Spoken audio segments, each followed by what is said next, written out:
Hello everyone. 3 ಕಾಂಟ್ಯಾಕ್ಟರ್ಗಳೊಂದಿಗೆ ಸ್ವಯಂಚಾಲಿತ star delta ಸ್ಟಾರ್ಟರ್ನ ಆಂತರಿಕ ಕನೆಕ್ಟ್ಗಳನ್ನು ಮಾಡಿ ಈ ಅಧಿವೇಶನಕ್ಕೆ ಸ್ವಾಗತ. ಅಧಿವೇಶನವನ್ನು ಪ್ರಾರಂಭಿಸೋಣ. ಈಗ ನಾವು ಈ ಅಧಿವೇಶನದ ಉದ್ದೇಶಗಳನ್ನು ನೋಡೋಣ. ಈ ಅಧಿವೇಶನದ ಕೊನೆಯಲ್ಲಿ ನೀವು ಹೀಗೆ ಮಾಡಬಹುದು: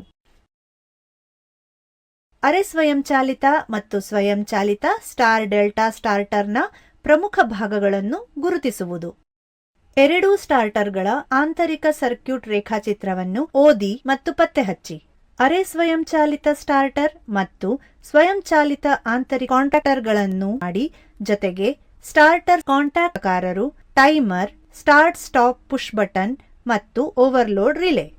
ಸ್ಟಾರ್ಟರ್ನ ನೋ ವೋಲ್ಟ್ ಬಿಡುಗಡೆ ಸುರುಳಿಯ ಕಾರ್ಯವನ್ನು ಪರಿಶೀಲಿಸಿ. ಸ್ಕ್ವಿರಲ್ ಕೇಜ್ ಇಂಡಕ್ಷನ್ ಮೋಟಾರ್ ಅನ್ನು ಸ್ಟಾರ್ಟರ್ಗೆ ಸಂಪರ್ಕಿಸಿ. ಸರಿಯಾದ ಸಮಯದೊಂದಿಗೆ ಸ್ವಯಂಚಾಲಿತ ಸ್ಟಾರ್ಟರ್ನಲ್ಲಿ ಟೈಮರ್ ಘಟಕವನ್ನು ಹೊಂದಿಸಿ. ಅಗತ್ಯವಿರುವ ಉಪಕರಣಗಳು ಅಥವಾ ಉಪಕರಣಗಳ ಪಟ್ಟಿ, 6 ಟರ್ಮಿನಲ್ಗಳೊಂದಿಗೆ 3 ಹಂತದ ಸ್ಕ್ವಿರಲ್ ಕೇಜ್ ಇಂಡಕ್ಷನ್ ಮೋಟಾರ್, ಅರೆ ಸ್ವಯಂಚಾಲಿತ ಸ್ಟಾರ್ ಡೆಲ್ಟಾ ಸ್ಟಾರ್ಟರ್, ಸ್ವಯಂಚಾಲಿತ star delta starter, contactor, multimeter, ICTP switch, connector ಅಥವಾ ಸ್ಕ್ರೂ ಡ್ರೈವರ್, ಟೈಮರ್, ಎನ್ಒ ಮತ್ತು ಎನ್ಸಿ ಪುಷ್ ಬಟನ್ ಸ್ವಿಚ್ಗಳು, overload relay, spanner set, PVC insulated ತಾಮ್ರದ wires, soldering gun, solder flux. Induction ಮೋಟಾರ್ನ rating ಆಧಾರದ ಮೇಲೆ ಕಾಂಟ್ಯಾಕ್ಟರ್ಗಳನ್ನು, overload ರಿಲೇಗಳನ್ನು ಆಯ್ಕೆ ಮಾಡಲಾಗುತ್ತದೆ. ಇಂಡಕ್ಷನ್ ಮೋಟಾರ್ನ ಹೆಸರು ಫಲಕದ ವಿವರಗಳನ್ನು ಗಮನಿಸಬೇಕು. ಅರೆ ಸ್ವಯಂಚಾಲಿತ ಮತ್ತು ಸ್ವಯಂಚಾಲಿತ ಸ್ಟಾರ್ಟರ್ಗಳ ಭಾಗಗಳನ್ನು ಗುರುತಿಸುವುದು ಮತ್ತು ಕನೆಕ್ಟ್ ಮಾಡುವುದು ಮೊದಲ ಕಾರ್ಯವಾಗಿದೆ. ಅರೆ ಸ್ವಯಂಚಾಲಿತ ಮತ್ತು ಸ್ವಯಂಚಾಲಿತ ಆರಂಭಿಕ ಭಾಗಗಳೆಂದರೆ ಓವರ್ಲೋಡ್ ರಿಲೇ ಘಟಕ, ಸ್ಟಾರ್ಟ್ ಸ್ಟಾಪ್ ಪುಷ್ ಬಟನ್ ಘಟಕ, ಫಿಕ್ಸಿಂಗ್ ಸ್ಕ್ರೂಗಳು ಮತ್ತು ಹುಕ್ಅಪ್ ಕೇಬಲ್ಗಳು. ಈಗ ನಾವು ಅರೆ ಸ್ವಯಂಚಾಲಿತ ಸ್ಟಾರ್ ಡೆಲ್ಟಾ ಸ್ಟಾರ್ಟರ್ಸ್ನ ವಿವಿಧ ಭಾಗಗಳನ್ನು ಗುರುತಿಸೋಣ. ಇಲ್ಲಿ ನಾವು 3 ಕನೆಕ್ಷನ್ಗಳನ್ನು ಹೊಂದಿದ್ದೇವೆ.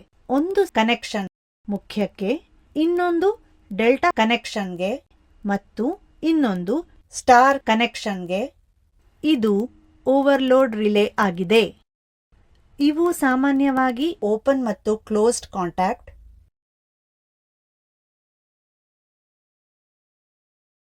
ಕಾಂಟ್ಯಾಕ್ಟರ್ಗಳನ್ನು ಹಸ್ತಚಾಲಿತವಾಗಿ ಸಕ್ರಿಯಗೊಳಿಸುವ ಮೂಲಕ ಮಲ್ಟಿಮೀಟರ್ನೊಂದಿಗೆ ಸಂಪರ್ಕಕಾರರ ಕೆಲಸವನ್ನು ಪರಿಶೀಲಿಸಿ.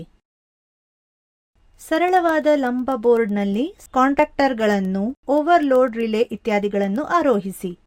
ಈಗ ನಿಯಂತ್ರಣ ಸರ್ಕ್ಯೂಟ್ ರೇಖಾಚಿತ್ರದ ಪ್ರಕಾರ ಕನೆಕ್ಷನ್ ಮಾಡುವುದು. ಮುಂದೆ ಕಂಟ್ರೋಲ್ ಸರ್ಕ್ಯೂಟ್ಗೆ ಪೂರೈಕೆಯನ್ನು ನೀಡಿ ಮತ್ತು ಕಾಂಟ್ಯಾಕ್ಟರ್ಗಳನ್ನು ಮುಚ್ಚುವ ಮತ್ತು ತೆರೆಯುವ ತಾರ್ಕಿಕ ಅನುಕ್ರಮವನ್ನು ಪರಿಶೀಲಿಸಿ.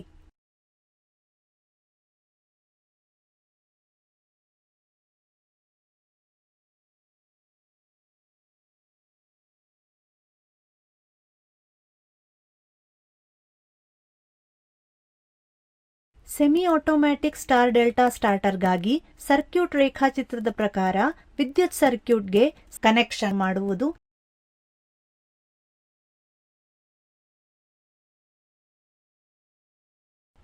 ಅರೆ ಸ್ವಯಂಚಾಲಿತ ಸ್ಟಾರ್ ಡೆಲ್ಟಾ ಸ್ಟಾರ್ಟರ್ ಮೂಲಕ ಮೋಟಾರ್ ಅನ್ನು 3 ಹಂತದ ಪೂರೈಕೆಗೆ ಸಂಪರ್ಕಿಸಿ.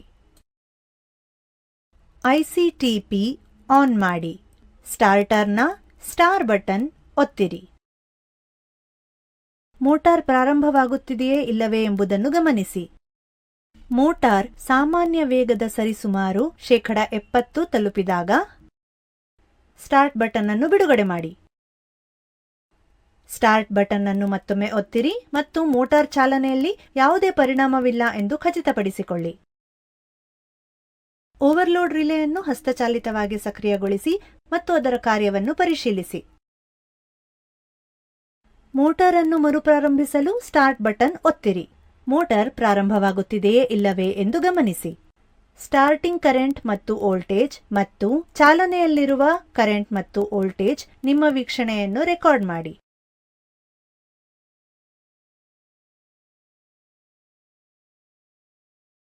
ಈಗ ಸ್ವಯಂಚಾಲಿತ ಸ್ಟಾರ್ ಡೆಲ್ಟಾ ಸ್ಟಾರ್ಟರ್ ಮತ್ತು ಅದರ ಕಾರ್ಯಾಚರಣೆಯ ಕನೆಕ್ಷನ್ ಮಾಡುವುದು ನೋಡೋಣ. ಸ್ವಯಂಚಾಲಿತ ಸ್ಟಾರ್ ಡೆಲ್ಟಾ ಸ್ಟಾರ್ಟರ್ನಲ್ಲಿ ಟೈಮರ್ ರಿಲೇ ಇರುತ್ತದೆ. ಇದರಲ್ಲಿ ನಾವು ಸ್ಟಾರ್ ಕಾರ್ಯಾಚರಣೆಗೆ ಸಮಯವನ್ನು ಹೊಂದಿಸಬಹುದು.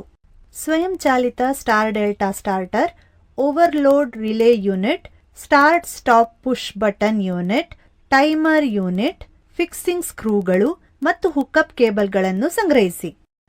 ಸ್ವಯಂಚಾಲಿತ ಸ್ಟಾರ್ ಡೆಲ್ಟಾ ಸ್ಟಾರ್ಟರ್ನ ಬಾಹ್ಯ ಭಾಗಗಳನ್ನು ಗುರುತಿಸಿ ಮತ್ತು ಹೆಸರಿಸಿ. ಸ್ವಯಂಚಾಲಿತ ಸ್ಟಾರ್ ಡೆಲ್ಟಾ ಸ್ಟಾರ್ಟರ್ನ ಆಂತರಿಕ ಭಾಗಗಳನ್ನು ಗುರುತಿಸಿ ಮತ್ತು ಹೆಸರಿಸಿ. ಶಕ್ತಿ ಮತ್ತು ನಿಯಂತ್ರಣ ರೇಖಾಚಿತ್ರಗಳನ್ನು ಓದಿ. ಪವರ್ ಸರ್ಕ್ಯೂಟ್ ಮತ್ತು ಕಂಟ್ರೋಲ್ ಸರ್ಕ್ಯೂಟ್ಗಾಗಿ ಸಂಪರ್ಕಗಳನ್ನು ಎಳೆಯಿರಿ ಮತ್ತು ಪೂರ್ಣಗೊಳಿಸಿ.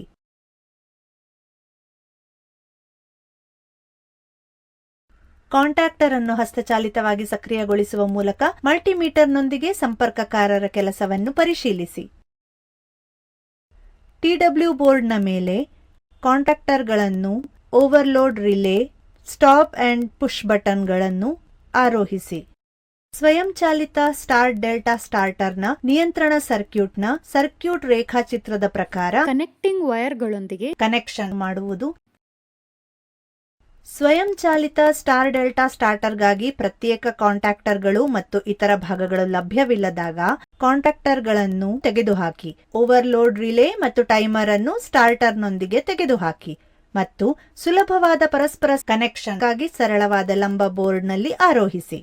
ಕಾಂಟ್ಯಾಕ್ಟರ್ಗಳನ್ನು ನಕ್ಷತ್ರ, ಡೆಲ್ಟಾ ಮತ್ತು ಮುಖ್ಯ ಎಂದು ಲೇಬಲ್ ಮಾಡಿ.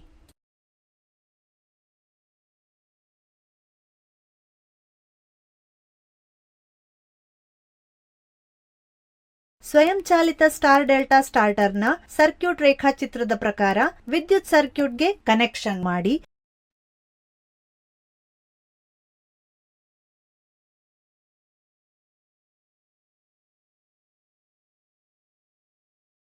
ಕಂಟ್ರೋಲ್ ಸರ್ಕ್ಯೂಟ್ ನೀಡಿ ಮತ್ತು ಕಾಂಟ್ಯಾಕ್ಟರ್ಗಳನ್ನು ಮುಚ್ಚುವ ಮತ್ತು ತೆರೆಯುವ ತಾರ್ಕಿಕ ಅನುಕ್ರಮವನ್ನು ಪರಿಶೀಲಿಸಿ.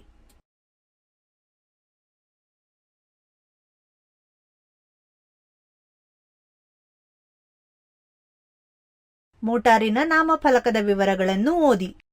ಮೋಟಾರ್ ಅನ್ನು ಸಂಪರ್ಕಿಸಲು ಫ್ಯೂಸ್ನ ಸೂಕ್ತತೆಯನ್ನು ಪರಿಶೀಲಿಸಿ. ಸ್ಟಾರ್ಟರ್ ಮೂಲಕ 3 ಹಂತದ ಪೂರೈಕೆಗೆ ಮೋಟಾರ್ ಅನ್ನು ಸಂಪರ್ಕಿಸಿ. ಟೈಮರ್ನಲ್ಲಿ ಸಮಯದ ಅವಧಿಯನ್ನು ಹೊಂದಿಸಿ. ಮೋಟಾರ್ ಅನ್ನು ಪ್ರಾರಂಭಿಸಿ ಮತ್ತು ಯಂತ್ರವು ಪ್ರಾರಂಭವಾಗುತ್ತಿದೆಯೇ ಇಲ್ಲವೇ ಎಂದು ಗಮನಿಸಿ. ಟೈಮರ್ನಲ್ಲಿ ನಿಗದಿಪಡಿಸಿದ ಅವಧಿಯ ಪ್ರಕಾರ ಸ್ಟಾರ್ಟರ್ ಯಾವ ವೇಗದ ಮೌಲ್ಯದಲ್ಲಿ ಸ್ಟಾರ್ಟರ್ನಿಂದ ಡೆಲ್ಟಾಕ್ಕೆ ಬದಲಾಗುತ್ತದೆ ಎಂದು ಪರಿಶೀಲಿಸಿ. ಅದು 70% ವೇಗವನ್ನು ತಲುಪುವ ಮೊದಲು ಬದಲಾಗುತ್ತಿದ್ದರೆ ಟೈಮರ್ನಲ್ಲಿ ಅವಧಿಯನ್ನು ಹೊಂದಿಸಿ ಮತ್ತು ಮೋಟಾರ್ ಅನ್ನು ಪ್ರಾರಂಭಿಸಿ.